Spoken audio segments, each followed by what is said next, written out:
Did you know that the most valuable truck you can own right now isn't sitting on a sprawling dealership lot in Toronto or Vancouver? It isn't waiting for you at a high-end Calgary showroom with a 0% financing banner. No, it's sitting in a barn in Saskatchewan. It's parked in a driveway in rural Nova Scotia. It's the truck you already own. Let's start with a number that should make every Canadian truck buyer stop dead in their snowy tracks. $112,265. That is the actual cash purchase price of a 2025 Ford F-150 Platinum sitting on an Ontario lot today. Once you factor in the freight, the federal luxury taxes, the air conditioning excise tax, and the HST. This is not an Italian supercar. It is a half-ton pickup truck, a vehicle originally designed, engineered, and built to haul lumber across the prairies and pull trailers through the Rockies. You'd think stepping down to something simpler would bring you back to reality. But a bare-bones, two-door work truck today will still cost you north of 45,000 Canadian dollars. And it doesn't even come with a V8 engine. Back in the mid-1990s, a base model truck in Canada cost around $15,000. Even adjusted for the Bank of Canada's inflation metrics, you're looking at roughly $30,000 in today's money. With the rising cost of living, soaring interest rates, and the carbon tax driving up fuel prices, everyday Canadians are being squeezed. And that old truck everyone told you to dump? It's going up in value. The game has completely flipped. Here's something the dealership finance manager will never put on a window sticker. The moment you sign those financing papers and drive a brand new truck off the lot, you lose approximately 20% of its value instantly. Before the tires even hit the Trans-Canada Highway, before you've even made your first bi-weekly payment on an $80,000 truck, $16,000 is simply gone, evaporated into the cold Canadian air. For the sheer privilege of being the first person to sit in the driver's seat, what we are seeing across Canadian dealerships right now is a crisis of negative equity. People are financing these $90,000 rigs over 84 or even 96 months at 8% APR just to keep the monthly payments under $1,000. By year 3, the vehicle has depreciated so aggressively that they owe $60,000 on a truck that the wholesale market values at $40,000. They are trapped. The industry politely calls this being underwater. In reality, it's financial quicksand. Now, flip that around. Look at an old truck. A clean, well-maintained late 90s or early 2000s half-ton or a solid older diesel that has survived the Canadian road salt. It has already absorbed every single bit of that depreciation hit. It took that punch decades ago. What is left is stable value, real, tangible value. Let's talk about something the manufacturers desperately want to keep out of the headlines. New trucks are breaking down at a rate that should terrify anyone writing a check for $80,000. Start with Ford. In a single recent year, Ford issued more than 150 recalls across its lineup. That is not a minor quality control issue. That is a systemic failure, and you are paying premium Canadian prices for the privilege of beta testing their vehicles. Then, there is Toyota. For decades, Toyota built trucks legendary for their reliability. The previous generation Tundra, with the 5 and 7 LV. 8 could run 1 million kilometers in the Canadian North with just basic maintenance. But for the new Tundra, Toyota replaced that bulletproof V8 with a 3.4L twin-turbo V6. And that engine has been an absolute disaster. According to Transport Canada recalls, thousands of engines were improperly manufactured, leaving metal debris inside the block that causes the crankshaft bearings to fail completely. Tens of thousands of vehicles in Canada alone are currently waiting on total engine replacements. On a truck that starts at nearly $60,000 CAD, General Motors isn't sitting this one out either. The 6.2L V8 found in new GMC and Chevy trucks has been experiencing catastrophic bearing failures. Engines locking up mid-drive on the Coquihalla Highway, pistons literally ejected through the block. These aren't minor inconveniences. These are complete engine destructions happening to Canadians who trusted these brands with their livelihoods. Now, ask yourself, What is the failure rate on a 1995 Chevy with a 350 small block? What is the failure rate on a 2001 Ford with a 5.4 L Triton V8 that has been properly maintained? Those older engines were overbuilt. They ran at a fraction of their maximum capacity. No twin turbos generating immense heat. No complex cylinder deactivation systems trying to save a thimble of fuel. Just iron, steel, and mechanical simplicity. Let's talk about what happens when engineers stop building trucks and start building hyper-connected gadgets. Pop the hood on a modern pickup. It is so densely packed, so heavily engineered, and so deliberately inaccessible that even certified mechanics in rural Canada sometimes need manufacturer-specific, proprietary software just to diagnose a problem, let alone fix it. There are trucks on the market today where accessing the engine for major repairs requires lifting the entire cab off the frame. A high-pressure fuel system component on a modern diesel can run into the thousands of Canadian dollars. When it fails, it sends metal debris through the entire system.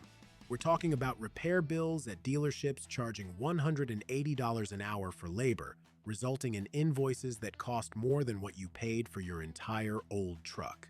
On an older mechanical system, if a fuel pump fails, you can find the part for $50 at almost any Canadian Tire, install it yourself in your driveway, and be done before lunch. That is not just convenience, that is independence.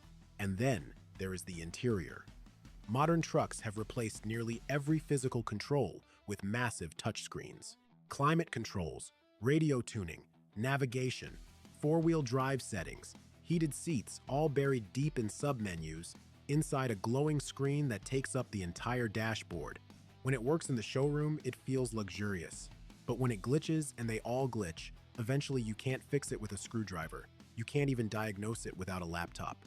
Imagine trying to turn on your defroster at 30 below zero in Winnipeg while wearing thick winter work gloves, only to find the screen is lagging because the processor is freezing. 10 years from now, when that proprietary screen starts failing and the manufacturer stops rolling out software updates, that truck doesn't age gracefully. It becomes technologically obsolete, exactly like an old smartphone that can't update its operating system anymore. Except this smartphone weighs 5,000 pounds, sits in your driveway, and you still owe the bank money for it. Old trucks have buttons. They have heavy, tactile knobs and mechanical switches that you can feel without taking your eyes off the icy road. It trusts you to drive. It doesn't beep at you incessantly or aggressively manage your decisions. It just works. This brings us to the part that most people haven't thought about yet, but they absolutely need to. Modern trucks are constantly connected. They have built-in cellular telematics systems running silently in the background, collecting a massive amount of data on everything you do behind the wheel. How fast you drive, how aggressively you brake, exactly where you go. And in almost all cases, you cannot fully disable it. It is baked deeply into the truck's operating architecture. Canadians are just waking up to this. That data doesn't just sit in a server somewhere gathering digital dust. Insurance companies in provinces with private insurance models, like Alberta and Ontario, are increasingly looking at this telematics data. Manufacturers review it constantly. Here's a real scenario that is already happening. Someone takes their off-road package truck off-road, exactly what it was marketed to do in the commercials. Something breaks. They take it to the dealer and file a warranty claim. The manufacturer pulls the vehicle's telemetry data from the cloud. The data shows aggressive driving metrics. The claim is denied. You paid $80,000 for a truck, used it precisely the way the marketing department told you to use it, and the silent data you didn't even know was being collected just cost you a $4,000 repair. An old truck has none of that. No 5G antennas, no background reporting. In a modern world where everything you do is tracked, that kind of absolute mechanical privacy is becoming genuinely rare and incredibly valuable. Sometimes the best way to understand a massive, industry-wide problem is to look at a small, everyday detail. Take the tailgate. On an old truck, you pull the latch, it drops down, it lays flat. Done. If a cable ever snaps, a replacement costs $20 and takes 5 minutes to install. Now, look at modern tailgates. They split down the middle, swing out like doors, fold down in multiple sections, and operate with a dizzying array of latches, sensors, and hidden hinges. These things are undeniable engineering marvels, right up until they break. And after a few brutal Canadian winters packed with ice, road salt, and frozen slush getting into those intricate hinges, they will absolutely break. When they do, you are not replacing a simple piece of stamped steel. You are replacing a complex electromechanical assembly that costs thousands of dollars and requires a dealership specialist to calibrate. This is the tailgate as a perfect metaphor for the entire modern truck industry. Every single feature added is a potential failure point. Every convenience upgrade is a future repair bill waiting to happen. The manufacturers have deliberately built an ecosystem where extreme complexity drives ultimate dependency. You need their proprietary parts. You need their expensive service departments. The pickup truck, a vehicle that was historically supposed to give you freedom, has quietly become a mandated subscription. When we examine the true cost of ownership in Canada, the disparity between new and old becomes even more staggering. Because a minor fender bender in a 2025 truck often damages an array of ultrasonic sensors, radar units for adaptive cruise control, and front-facing cameras hidden behind the grille, insurance rates are sky-high. A 15 kilometers per hour collision that would require a $300 steel bumper replacement on a 1,998 Silverado now triggers a $6,000 repair bill to replace and recalibrate advanced driver assistance systems. Add to that the federal luxury tax on vehicles over $100,000, and you are literally being taxed for the privilege of buying a highly depreciating, overly complex vehicle. And what about the environmental argument? Automakers love to tout their new, smaller displacement turbocharged engines as eco-friendly. But what is the true environmental cost of a vehicle that requires a complete engine replacement at 40,000 kilometers? What is the carbon footprint of manufacturing, shipping, and installing a second engine block? The most environmentally friendly vehicle on the planet is the one that has already been built, sitting in your driveway, running reliably for decades without requiring the massive industrial energy needed to manufacture a replacement. Keeping an old truck on the road is the ultimate form of recycling. It is preserving utility, minimizing waste, and maximizing the lifespan of the raw materials already pulled from the earth. When we examine the true cost of ownership in Canada, the disparity between new and old becomes even more staggering.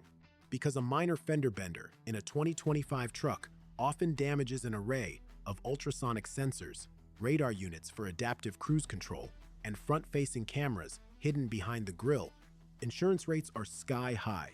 A 15 kilometers per hour collision that would require a $300 steel bumper replacement on a 1,998 Silverado now triggers a $6,000 repair bill to replace and recalibrate advanced driver assistance systems. Add to that the federal luxury tax on vehicles over $100,000, and you are literally being taxed for the privilege of buying a highly depreciating, overly complex vehicle. And what about the environmental argument? Automakers love to tout their new, smaller displacement turbocharged engines as eco-friendly. But what is the true environmental cost of a vehicle that requires a complete engine replacement at 40,000 kilometers? What is the carbon footprint of manufacturing, shipping, and installing a second engine block? The most environmentally friendly vehicle on the planet is the one that has already been built, sitting in your driveway, running reliably for decades without requiring the massive industrial energy needed to manufacture a replacement. Keeping an old truck on the road is the ultimate form of recycling. It is preserving utility, minimizing waste, and maximizing the lifespan of the raw materials already pulled from the earth.